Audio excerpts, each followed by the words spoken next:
Oke guys, welcome back to Daily Charting with Toshi, di mana kita akan daily chart your favorite cryptocurrencies. Dan sekarang kita masuk ke DCWT sesi pertama. Dan seperti yang kita bisa lihat di sini, dalam 24 jam terakhir, market koreksi sebesar 1,61%. Dengan total market cap mencapai di angka 3,85 triliun US dollars. Nah, sebelum kita masuk ke videonya, seperti biasa gue ingatkan lagi, cara termudah untuk mendukung TCI adalah dengan like dan juga mengklik hype button dari our videos ya.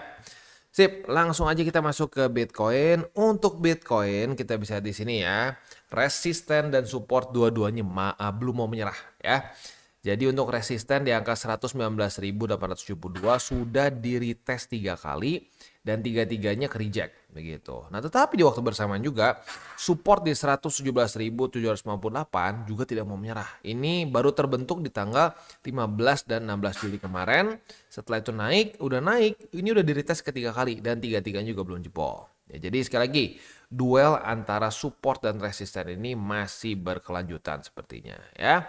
Apakah ini akan sideways ya, nunggu sampai dijemput oleh MA20 atau mengikuti ya ini ya, karena apapun itu kita mulai terjadi pemecahan struktur di sini ya.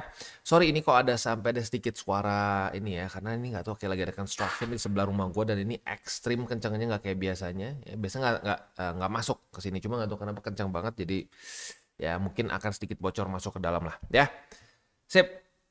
Ya, apapun itu ya, seperti yang gue bilang tadi, ini adalah lower high. Lower high itu adalah ya pecah struktur. Nah, pecah struktur seperti lower high itu membuat lower low, itu bisa menjadi pertanda awal pelemahan tren. Contoh seperti di mana? Contoh tuh seperti di sini nih ya.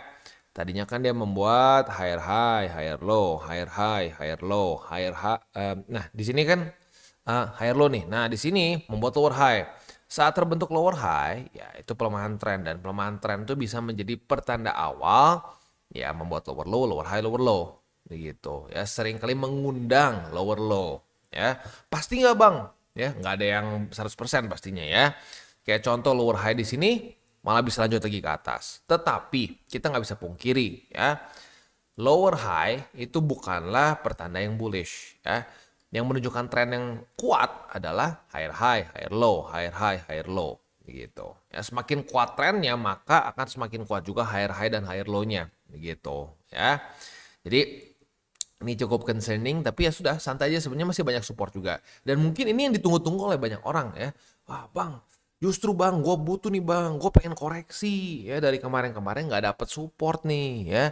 Gue pengen secepat mungkin dia turun misalkan kayak MA20 ya. Ya bisa-bisa aja sebenarnya sih. Tapi apa namanya, ya step by step aja, karena sebenarnya support juga udah ada di sini. Jadi jangan sampai antar aja deh, sampai di support selanjutnya lagi aja. Ya gue ingetin, di masa-masa ini pun banyak orang yang nunggu 95.000 kan, taunya nggak kena gimana begitu. Jadi ya ingat, DCA is king, jangan sampai kita nebak-nebak harus ke angka tertentu, karena market nggak terlalu suka didikte begitu. Semakin kita mencoba untuk mendikte, market justru malah suka ngelakuin kebalikannya begitu ya. Ini makanya kenapa gue bilang market tuh kayak mantan lu yang paling kejam begitu ya. Coba lu suruh mantan lu ngelakuin A, dia lakuin Z begitu ya. Jadi sekali lagi tugas kita tuh bereaksi aja begitu. Dan ya support terdekat sekarang ya di sini udah di retest 3 kali dalam 3 hari berturut-turut. Jadi kebentuk di tanggal 16 Juli langsung 3 hari setelah itu di retest terus begitu ya. Oke. Next, ini news nih, ini news penting ya. Buat lo yang sudah sering nonton DCWT ya, kemungkinan besar sudah pernah dengar ada statement ini nih.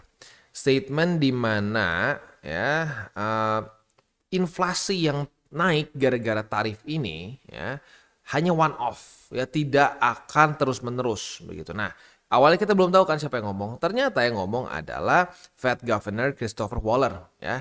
Nah, dia juga bahkan ya di statement sebelumnya kan seperti itu, menyatakan ini hanya mungkin temporary saja untuk urusan inflasi gara-gara tarif ya.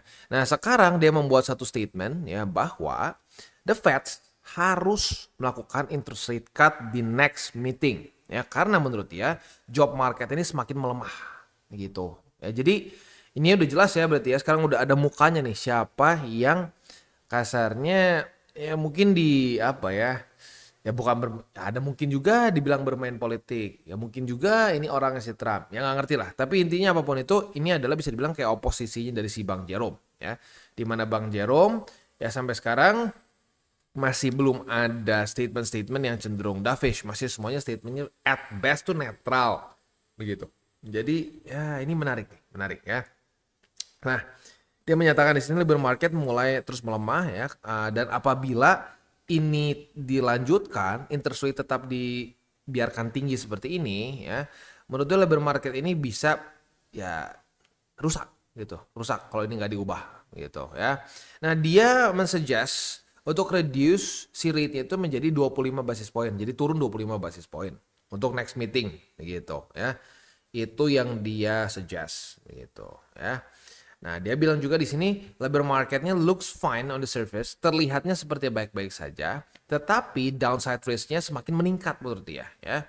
Dan ya, ini ini kalimat yang penting nih ya. Kita lebih baik tidak menunggu sampai labor market ini benar-benar rusak sebelum kita cut rates. Menurut dia seperti itu ya. Nah, jadi rame nih ya di The Feds, permainan politiknya mungkin semakin kuat nih ya. Apakah ada ke depannya yang punya pendapat sama juga seperti Christopher Waller ya? Dan apakah ini juga mungkin bisa menjadi apa ya? Menjadi titik awal pivot dari The Feds begitu. Ya karena sebelumnya kalau lu perhatiin ya itu bahkan sampai ada orang yang berpikir kebijakan The Feds itu semua dipegang oleh chairman, oleh Bang Jerome begitu kan, sampai ada banyak pemikiran seperti itu. Padahal sebenarnya enggak ya.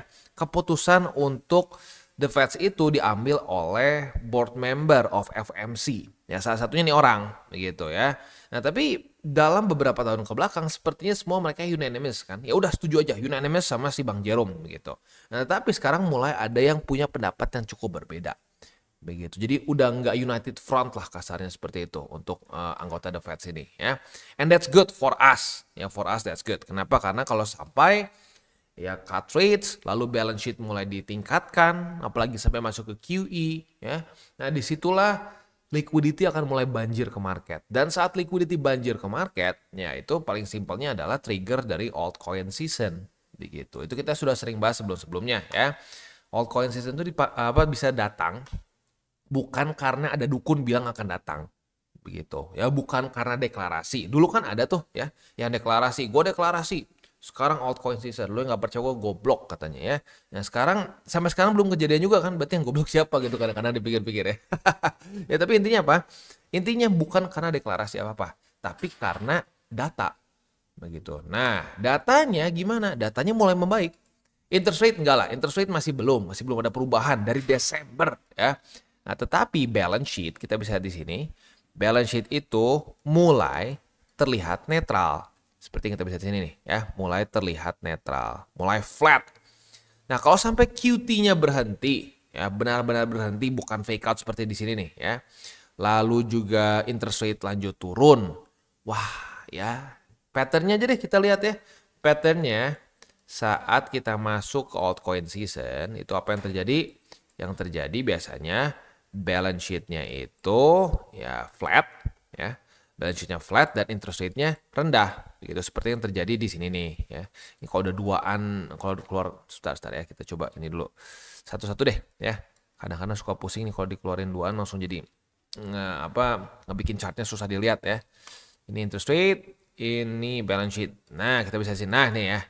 Jadi kita bisa lihat dari cycle-cycle sebelumnya saat interest rate rendah, balance sheet naik.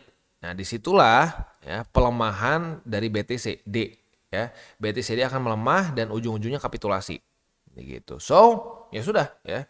That's good. That's good. Semoga ini nggak cuma sekedar 1-2 orang saja seperti ini. Moga-moga semakin banyak orang yang melihat ya pandangan ekonomi mereka moga-moga seperti ini, seperti si Christopher Waller, sehingga akan ada desakan untuk pivot dari kebijakan Bang Jerome yang hawkish menjadi dovish begitu ya.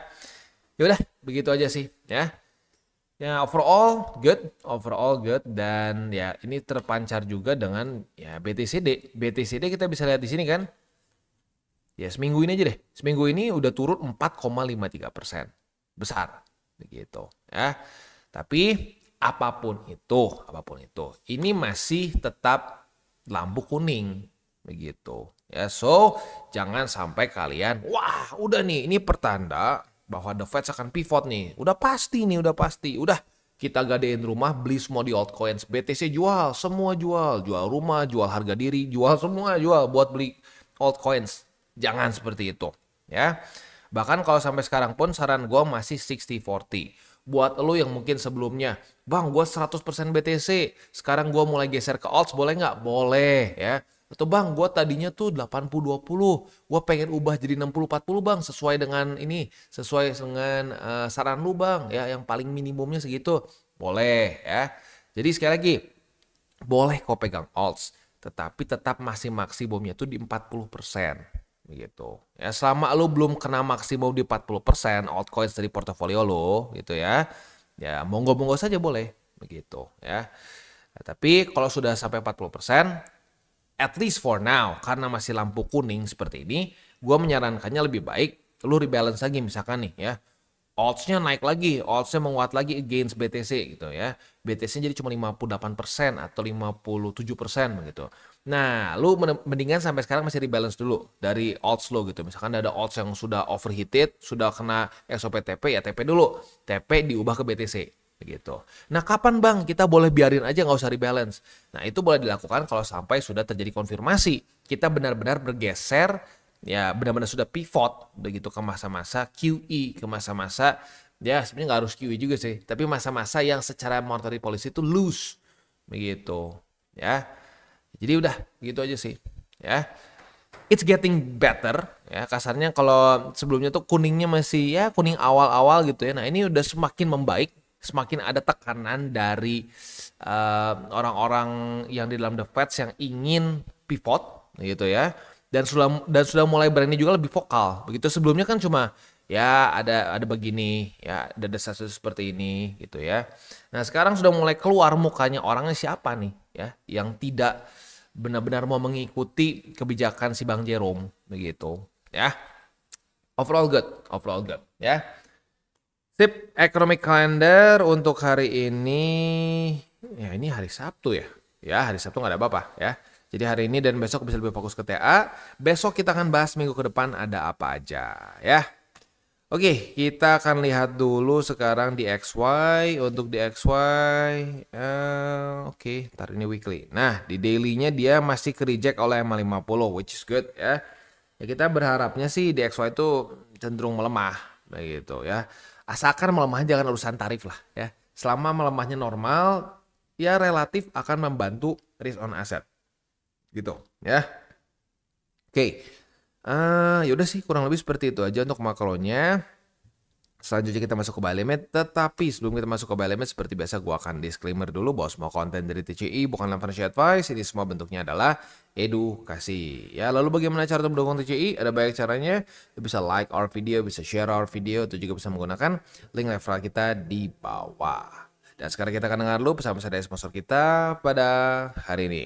Oke, today's video is brought to you by Bybit. Di mana di Bybit ini kita bisa melakukan berbagai macam hal ya, mulai dari yang newbie sampai yang sudah advance. Buat mungkin lo merasa bahwa aduh bang, gue masih nggak ngerti nih TA, gue masih nggak ngerti charting dan seterusnya, tapi pengen akumulasi, pengen DCA murni, bisa lo tinggal masuk ke sini one click buy, di mana lo bisa pilih lo mau pakai apa ya fiatnya, lo tinggal pilih juga asetnya apa ya. Misalkan lo pengen akumulasi BTC, misalkan setiap hari Senin jam 7 pagi, misalkan gue pengen akumulasi BTC sebesar 100.000 rupiah misalkan ya, lu bisa langsung lakukan di sini. Bisa peer to peer, bisa Dana, Bank BRI dan lain-lain. Ini gila ya, bisa pakai BCA Mobile dan seterusnya. Jadi Bybit ini memang cocok banget buat orang-orang yang tinggal di Indo ya, bisa langsung pakai bank-bank yang memang sudah biasa kita pakai di Indo ya. Nah, buat yang intermediate sampai advance juga di sini ada spot, nah, dan juga ada leverage tokens, dan tentu juga ada derivatives trading, di mana kita bisa menggunakan kontrak yang USDT maupun USDC. Jadi di sini lo bisa pakai USDC ya, karena nggak semua exchanger bisa menerima untuk futuresnya pakai USDC ya. Dan tentu juga lo bisa earning bunga juga dari kripto lo dan lain-lain. Dan tentu juga di sini kita bisa melakukan copy trade ya, di mana copy trade dari Bybit ini sudah cukup terkenal ya, dan kita bisa mendapatkan keuntungan juga. First copy trade kita bisa ada protection 100 USDT loss coverage ya, dan seterusnya ya. Jadi buat lo yang tertarik bisa silakan pakai, klik di link referral kita di bawah. Dan sekarang kita masuk ke Bitcoin. Untuk Bitcoin, posisi short kita sudah kena target TP ya, terutama buat yang agresif. Yang konservatif udah TP duluan di tanggal 17 Juli. Nah, posisi shortnya itu profit sebesar 1,7% lah ya, 1,7%-an. Nah, buat yang kemarin sudah ngikutin juga ya harusnya udah dapat posisi long juga, karena sudah terjadi retest 1, retest 2 di angka 117.758 ya. Nah, posisi long kita ini target TP-nya otomatis tinggal kita balik saja logikanya, yaitu di angka 119.872, atau kalau mau sedikit lebih konservatif boleh juga di sini nih, di angka 119.319 ya. Next, Ethereum. Untuk Ethereum, setup futures-nya kemarin sudah terjadi retest pertama di angka 3.474,3 ya. Nah, apabila pada hari ini terjadi retest kedua, kita bisa buka posisi long dengan target TP boleh di upper band ya, which is itu di angka 3.625,2, atau boleh juga di struktur di angka 3.689,4. Otomatis ini lebih konservatif, ini lebih agresif ya. Nah, untuk posisi spotnya ada di angka 3.474, di 3.320, dan di 3.133 ya. Nah, sebelum kita tutup DCWT pada hari ini, biasa kan jangan, tapi hari ini mungkin lebih sedikit ke apresiasi lah ya. Apresiasi untuk para pengikut TCI ya. Jujurnya kalau dibilang ya, kalau misalkan nih gue dari masa ini ngomong ke masa lalu zaman 2021 gitu ya, bahwa ternyata banyak loh orang-orang yang mau belajar dan seterusnya gitu ya. Mungkin gue akan kaget gue di 2021, karena yang gue alami di 2021 tuh isinya ya apain sih panjang lebar analisa-analisa, ujung-ujungnya cuma disuruh DCA, ujungnya cuma disuruh nyicil gitu ya. Wah, kacau gimana sih. Wah, panjang lebar, udah jangan banyak bacot, intinya naik atau turun. Zaman 2021 tuh banyak sekali yang seperti itu. Itu wake up call buat gue. Dan gue ya ngerasa bahwa wah gila ya. Ya ternyata kita kasih edukasi gratis, kita kasih ilmu yang benar-benar ilmu tuh banyak yang gak mau. Tapi ya karena gue terus konsisten, ya gue rasa pasti ada ya. Pasti ada yang mau. Ternyata ya sekarang terbukti banyak yang sebenarnya mau belajar. Begitu, cuman ya selama ini belum dapat aja orang yang benar-benar mau ngasih ilmu. Begitu. Ya jadi ya gue apresiasi sekali ternyata banyak orang yang mau belajar gitu ya. Dan ya walaupun gue sedikit berubah stylenya ya, dulu kan lebih halus gitu ya, kayak tipe ya kalau good cop bad cop tuh good copnya gitu, oh ya gini ya. Tapi kayaknya orang-orang Indo tuh nggak terlalu bisa halus gitu, harus sedikit kayak emak-emak ya, dikepret gitu ya, dikepret, disentil gitu baru inget gitu ya. Kayak cara VOC baru masuk gitu ya. Makanya mungkin ada benar sih ya, zaman sekarang anak-anak makanya kenapa so wild gitu ya, berisik sekali. Zaman dulu gue nggak berani berisik-berisik ya. Di restoran teriak-teriak wah itu langsung udah dijewer, disentil, diem, nangis biarin gitu ya. Ya kadang-kadang mungkin kayak begitu lebih efektif ya. Kebukti juga sama sekarang gitu. Dulu 2021 gue halus ngomongnya udah begini ya. Ya kayak inilah soft spoken katanya kalau zaman sekarang ya. Nggak berhasil tuh. Banyaknya malah udah aja banyak bacot ya. Ya sama kayak anak-anak mungkin zaman sekarang ya, banyak yang acting up gitu gara-gara terlalu dihalusin gitu ya. Jadi ya mungkin benar tuh ya, cara VOC ada efeknya begitu. Soalnya ada banyak yang ngomong, wah bang, wah gue jadi tergampar sama lu bang, gue jadi pengen berubah. Oh berarti ya mungkin orang-orang Indonesia sedikit masokis kayaknya. Ya, tapi apapun itu, ya ternyata ada yang mau belajar begitu. Dan banyak yang ya pengalaman 2021 tuh banyak orang yang udah kena, misalkan minus sedikit, wah dasar kripto tuh anjing, semua penipu. Banyak yang seperti itu mentalitasnya. Tapi sekarang kalau gue perhatiin semakin banyak orang yang introspeksi diri. Oke, kenapa ya gue bisa minus? Salah di mana? Wah, gue happy banget ngelihatnya ya. Dan sekali lagi, kalau gue dari masa ini ngomong gue ke masa kayak gue di 2021 gue ngomong bahwa ternyata banyak orang-orang seperti ini, gue mungkin akan kayak masa sih, karena yang gue rasain nggak seperti itu ya. Tapi thank you sudah prove me wrong, banyak orang yang ternyata benar-benar ingin belajar. Dan semoga ingin belajarnya nggak cuma di depan aja, ya jangan cuma semangat di awal gitu, tapi semangatnya bisa terus dan bisa dibawa ke cycle selanjutnya, begitu ya. Itu aja lah ya. Kalau wejangannya sih mungkin ya lebih ke urusan tadi sih ya. Urusan tadi di mana ya ini kita tahu memang sudah semakin baik dan kita dan gue bukan bilang ini nggak baik ya, ini bagus-bagus aja kok. Ya ada perlawanan begitu terhadap stance dari si Bang Jerome begitu. Dan mungkin saja ini bisa menjadi awal pivot begitu. Tetapi ini masih lampu kuning. Kalau lu ingat di 2021 itu berbeda sekali kan dibandingkan dengan sekarang. Kalau sekarang kan masih kayak seharusnya begini, seharusnya begitu ya. Kalau 2021 itu langsung ada actionnya ya. Interest rate cut, kita cut, ya. Lalu balance sheet kita naikin, langsung ada pembuktiannya naik juga, begitu. Stimulus langsung dibuat stimulus, gitu. Nah sekarang kan belum, gitu. Tetapi membaik. Nah jadi ingat, jangan lakukan kesalahan yang sudah dilakukan oleh banyak sekali orang di 2024, begitu. Walaupun ya banyaknya nggak salah sendiri juga sih, salahnya gara-gara gara-gara dikasih hype oleh para dukun dibilang altcoin season begitu ya. Tapi faktanya kan gak kejadian gitu. Nah kali ini ya gue harap belajar dari kesalahan sebelum-sebelumnya. Selama datanya masih belum mendukung, datanya belum benar-benar menunjukkan pivot, ya jangan dipaksakan begitu. Karena gue ingetin sekali lagi, balance sheet itu gak usah 2024 lah, 2025 aja udah nipu berapa kali. Wah ya, ini balance sheet naik, nanti ujung-ujungnya kita bakal masuk ke altcoin season nih ya. Ujung-ujungnya turun bentar, BTC-nya terus gitu naik lagi.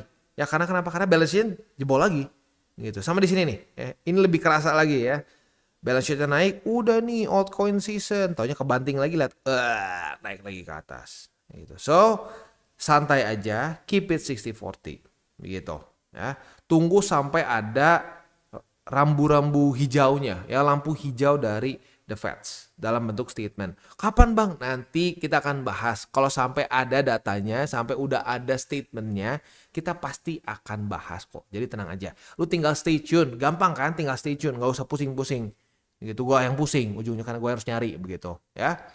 Oke, kita tutup dengan 3 golden rules. Jangan berkeuangan panas, jangan over leverage, berpikirlah jangka panjang. Dan selamat tabur tuai. Ingat, apa yang lu tabur akan lu tuai, jadi taburlah sebanyak mungkin hal baik. Oke guys, jadi itu adalah akhir dari segmen DCWT kita pada hari ini. Dan jangan lupa bagi kalian yang merasakan manfaat dari segmen ini, jangan lupa untuk share ke teman-teman kalian. Dan apabila lu pengen mensupport channel kita, ya TCI, jangan lupa untuk menggunakan link referral kita di bawah. Nggak wajib ya, tetapi apabila lu menggunakan link referral kita di bawah, ada macam-macam ya, dari Bybit, Huobi, Maxi, toko kripto, dan banyak lagi ya. Ya, walaupun nggak wajib, tapi kalau menggunakan link referral kita, lu secara langsung membantu perkembangan dari TCI. Dan satu lagi, jangan lupa juga untuk join Telegram group kita, di mana kita bisa ngobrol-ngobrol santai mengenai dunia cryptocurrency secara 2 arah. So, jangan lupa untuk like, subscribe, click the bell icon, and see you on the next video.